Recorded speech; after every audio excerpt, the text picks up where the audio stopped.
Hey, bright girls, it's Chanel here, and today I want to talk to you about, are you certified?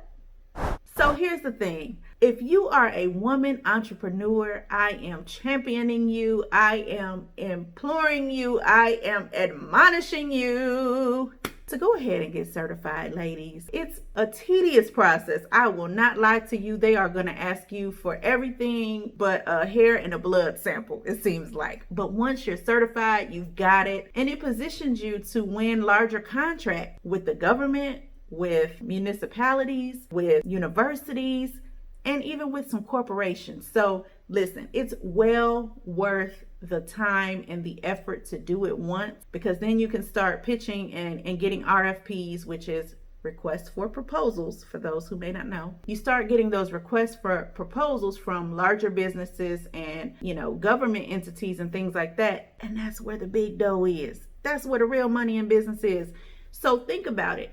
These corporations and these entities, they have money to spend. They have contracts set aside for minority business owners, veterans, disabled, and women. They have specific set asides that they have to spend so much money and they have to give so much of their business to us. So why not position yourself to win? Instead of going after one contract and one small business owner or one person or one entity at a time and having to haggle and hassle and wait and all that good stuff, go for the big dough, okay? Learn from me. Go for the big dough. Because I started out early and I was working with individuals, and I still do work with individuals for the most part. But when you're working with an individual and one person as a business owner, they're a little bit more emotionally tied to their money, okay? So they're pinching pennies, they're trying to figure out, okay, can I rob Peter to pay Paul? Do I really need this service or do I really need this product? And they're shopping in that mindset. But when you go for corporations and you go for government entities and universities and schools and school districts and things like that, they have budgets and they need to spend those budgets. So they're ready to spend the money that it takes to get the service. Now, make sure that before you start getting out here submitting proposals and all that other good stuff, that you are qualified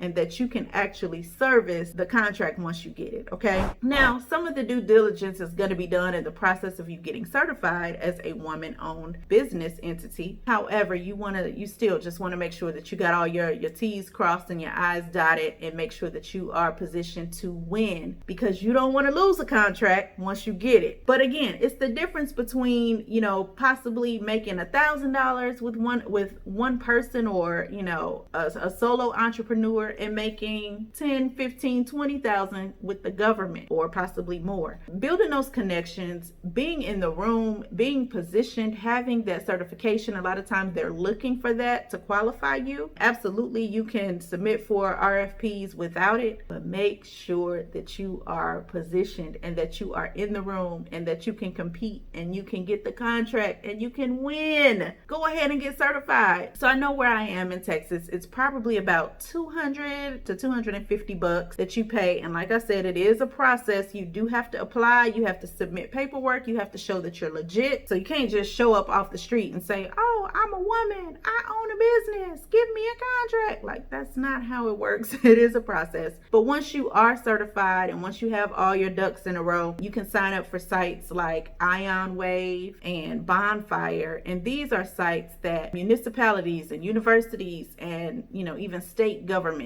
and local governments, they put proposals up so that businesses can bid on them and see what it takes to do business with these entities. And so I just want to position you, ladies, because that's where the big bucks are. Now, sometimes people say it's a lot of red tape, it's a lot of things you gotta go through, it's not worth it. I've heard a whole bunch of different things, good and bad. And honestly, it took me quite a while in my own business to go ahead and certify, because I didn't know whether or not it would be worth it for me. As a marketing professional, I felt, well, these places probably already have a marketing department. But guess what? They are looking to outsource some projects. There are certain things that their marketing departments may not do. And there may be some products or different services that you offer that they're looking for. So when you even think about the U.S. government, we think about it, we think about Uncle Sam or the White House or the president or whatever, Congress. We think about the government in that way. But when you really break it down into their departments, they buy the same things that small businesses and individuals buy. So things like paper, things like toilet paper, things like cleaning supplies, all these different things that they purchase in bulk. And they're looking for small businesses to supply to these entities. And you could be the one to do it. So I have a friend, they own a garage door opener company, and they've been doing business with the cities here around Dallas, and they've been making quite a bit of money. So just think about the difference between them going house to house and servicing each house for $200-$300 as opposed to going city to city and making $10,000, $20,000, $30,000 on a contract. It's a huge gap. And so if we're not positioned, if we're not in the room, and we don't have the things in place to make that happen, we are losing out on money, ladies. It's money out here for us. I just wanted to come on here today and admonish you and remind you and tell you, because some of you may not know, go ahead, become a certified woman-owned business. It is to your advantage. Trust me. Now, if you have any questions about marketing your business, maybe positioning yourself for contracts, or maybe you just want to chat with me because you're trying to figure out, should I be in business or should I not be in business? I want you to reach out to me.